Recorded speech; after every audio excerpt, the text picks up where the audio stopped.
Hello everyone, শুভ সংক্রান্তি। সবাই কেমন আছো? আশা করি সবাই খুব ভালো আছো, আর আমিও খুব ভালো আছি। তো আজকে যেহেতু চৈত্র মাসের শেষ, আমাদের এখানে কিন্তু একটা প্রথা ছিল যে আজকে যেহেতু চৈত্র মাসের শেষ, সংক্রান্তিতে কিন্তু ছাতু খেতে হয়।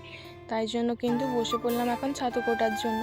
আগে কিন্তু হামানদিস্তাতেই ছাতুগুলো কোটা হতো, কিন্তু এখন যেহেতু প্রযুক্তি উন্নত হয়েছে, সবার বাড়িতে প্রায় মিক্সি আছে, তাই জন্য কিন্তু এখন মিক্সিতে করে মুড়িগুলোকে দিয়ে ছাতু করে নিচ্ছি।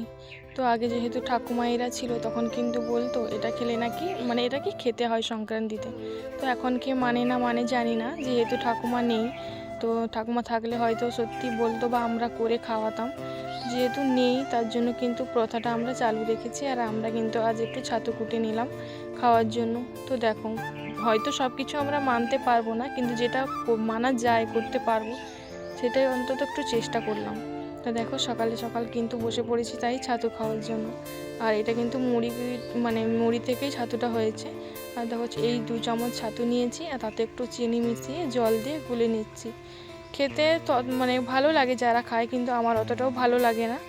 যেহেতু সংক্রান্তিতে ছাতু খেতে হয় নামমাত্রা, সেই জন্য একটু নিয়ে বসেছি। তো দেখো, আমার কিন্তু গোলানো হয়ে গেছে।